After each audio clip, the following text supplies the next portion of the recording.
લીંબડી સબ જેલમાં પવિત્ર રક્ષાબંધનની ભાવપૂર્વક ઉજવણી કરાઈ।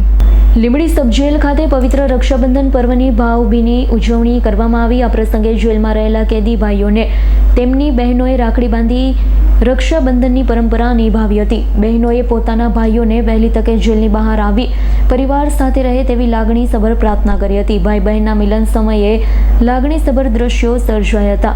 બંનેની આંખો ભીની થઈ ગઈ હતી। કાર્યક્રમ જેલર ડી ગોહિલના માર્ગદર્શન હેઠળ યોજાયો હતો। કાર્યક્રમને સફળ બનાવવા જેલ સિપાઈ બળદેવભાઈ ચિહલા, સુરેશભાઈ સોલંકી, વિશ્વજીતસિંહ જાડેજા અને મહેશભાઈ પરમાર સહિતના કર્મચારીઓએ સહકાર આપ્યો હતો। કાયદો અને વ્યવસ્થાની સ્થિતિ જળવાઈ રહે તે બાબતને ધ્યાનમાં રાખી સમગ્ર રક્ષાબંધન કાર્યક્રમનું આયોજન કરવામાં આવ્યું હતું। પવિત્ર પર્વ નિમિત્તે ભાઈ બહેનના સ્નેહ અને લાગણીસભર મિલનથી જેલ પરિસરમાં ભાવુક વાતાવરણ જોવા મળ્યું હતું। આજનો જે પવિત્ર તહેવાર એટલે કે રક્ષાબંધન છે તે નિમિત્તે આપણી સબ જેલ લીંબડી છે ત્યાં આગળ શું પ્રકારની કાર્યવાહી કરવામાં આવી હતી?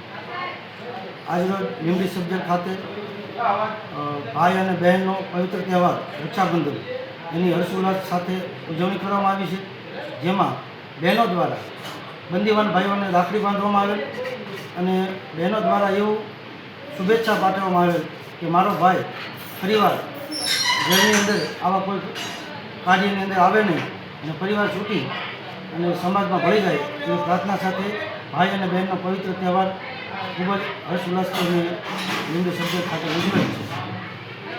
અંદાજિત કેટલીક બહેનો આવી છે? અંદાજિત કેટલીક બહેનો આવી છે? હાલમાં અત્યાર સુધીમાં મારા અંદાજે 60 બહેનો આવી ગઈ છે એના ભાઈને રાખડી બાંધવા માટે, અને બહારથી બહેનોનો પણ એટલો ઉત્સાહ છે અને ભાઈઓને પણ એવું છે કે અમારી બહેનો, કારણ કે આ જેલ વસ્તુ એવી છે, બંધનવાળી વસ્તુ છે, તો બહેનો પોતે જાતે રૂબરૂ એના ભાઈને રાખડી બાંધવા આવે તો રૂબરૂ મળે, એકબીજાના ચહેરા જોઈ અને અહીં લાગણીસભર પણ દ્રશ્યો સર્જાયા છે। કલ્પેશ વાઢેરનો રિપોર્ટ, S9 ન્યૂઝ, સુરેન્દ્રનગર। અમારી તમામ માહિતીથી અપડેટ રહેવા માટે જોડાયેલા રહો S9 ન્યૂઝ સાથે।